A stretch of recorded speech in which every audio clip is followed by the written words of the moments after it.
Hello, Rob. How do? Well, it's great to be here. In fact, it's great to be anywhere. I've only come out for a warm side, putting the heating on its own. I'm Paul and I'm from Wolverhampton. Now, are you familiar with the City of Culture Award?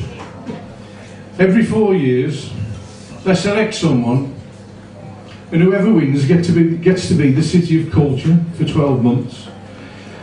Now, on the last 3 occasions, Wolverhampton has submitted a bid, and on each occasion it's been rejected.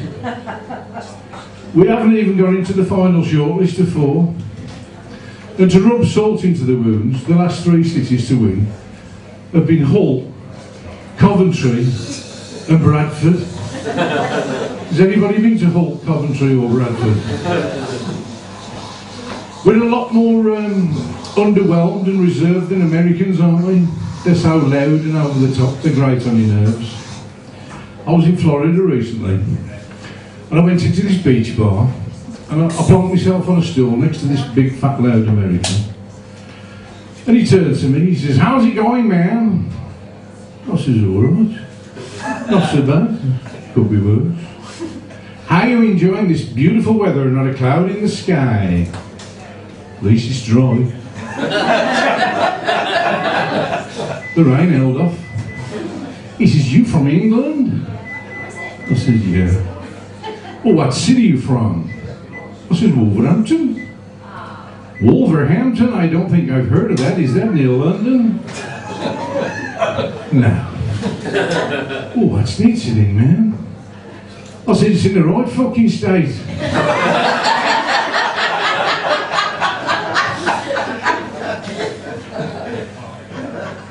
I'd like to talk about a woman's superpower. Talking.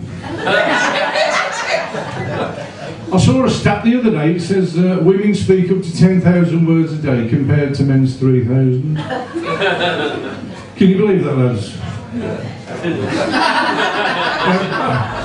Where I live, I've got a balcony, and on a Monday and Thursday night, if you're outside at the right time, this running club comes past. And there's normally about 10 blokes. Complete silence. And then about 20, 30 yards behind, there's normally 7, 8 women. Linda's dumped that bloke she was seeing. I said he couldn't get it up. He only had a show once a week. He's met somebody else now online, his name's Graham. He's got a really good job. He's in finance. He earns a fortune, apparently. He's got an apartment in Mallorca. Has dropped on this time. Fat bitch. How can you run and talk at the same time?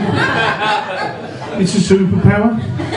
Girls, I'm convinced you could have a conversation underwater. Have you seen Labour are trying to get as many people with disability benefits back into work? I've got a friend, Mickey Adams, and he's paralysed from the neck down. Terrible accident. And they called him into the job centre for an assessment interview. So he managed to get into the office in his electric chariot, fuck knows how he did it. And there's a young spotty kid sitting behind the desk. He says, "Morning, Mr. Adams. The reason for this interview is to try and match your disability with a job opportunity. It says here you're paralysed from the neck down, is that correct?"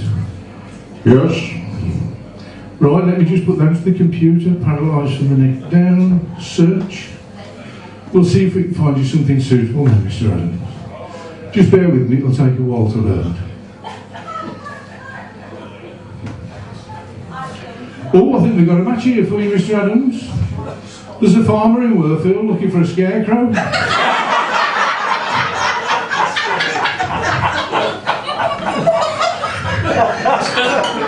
You alright? You alright?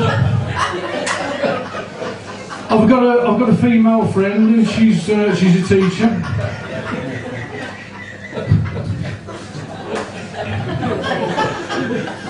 I've got a female friend and she's a teacher. I was talking to her the other day and she was saying she's got a girl in her class. She's only 7 and she's decided she wants to identify as a cat.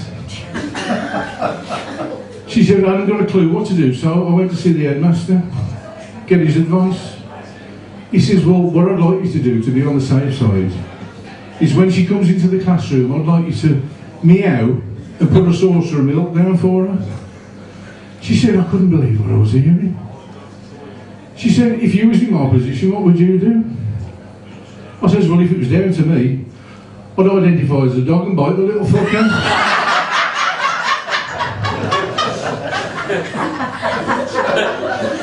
That's the non-PC section of it.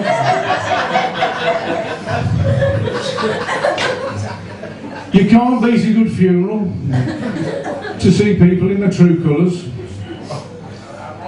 I used to work with a bloke called Dave Perrin, really good looking bloke, and everybody used to call him Pretty Boy.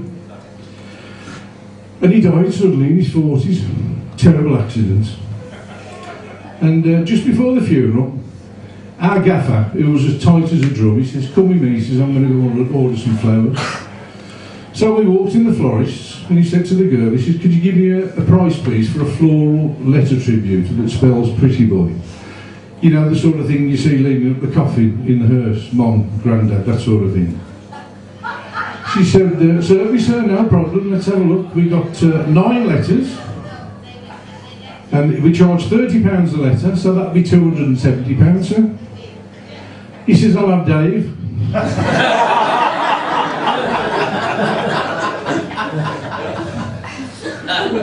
I went on a midweek break a few weeks ago. Warner's in Herefordshire. Jesus Christ. Now, I know I'm an old bastard, but I reckon I was still at least 20 years too young for this place.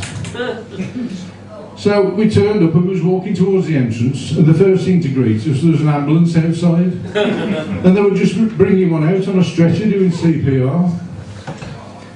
And then the receptionist ran out. Dave, I've checked his booking. It says, do not resuscitate.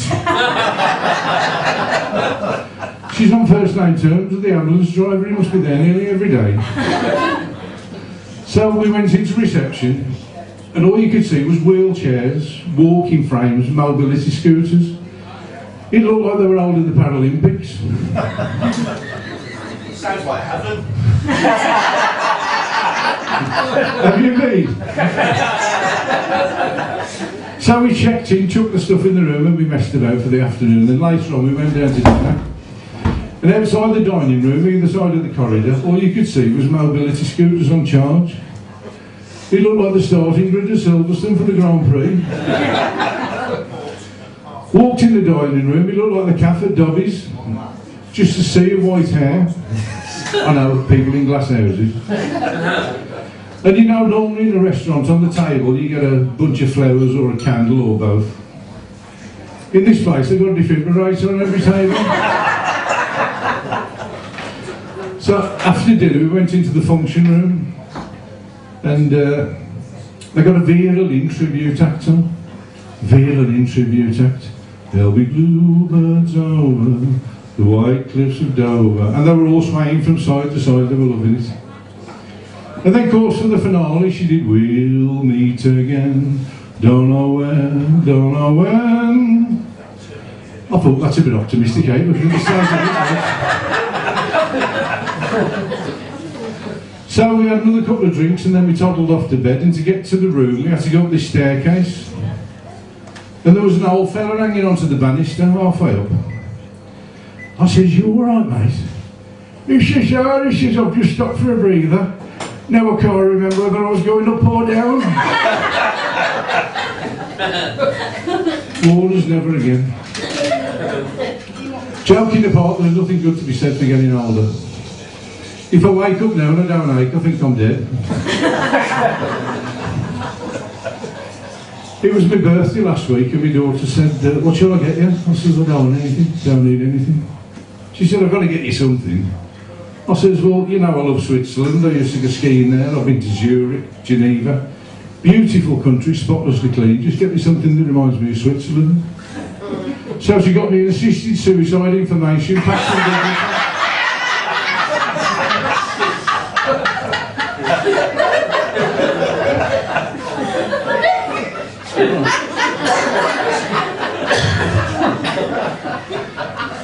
There's a girl who lives over the road from me. I'd say she's about 35, absolutely gorgeous looking girl. And I've never seen her with a bloke.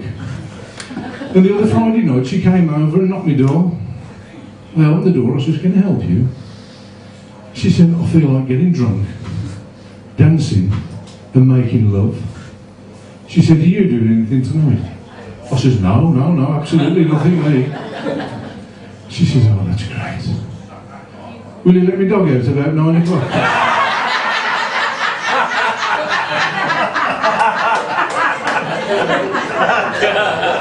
And that's me done.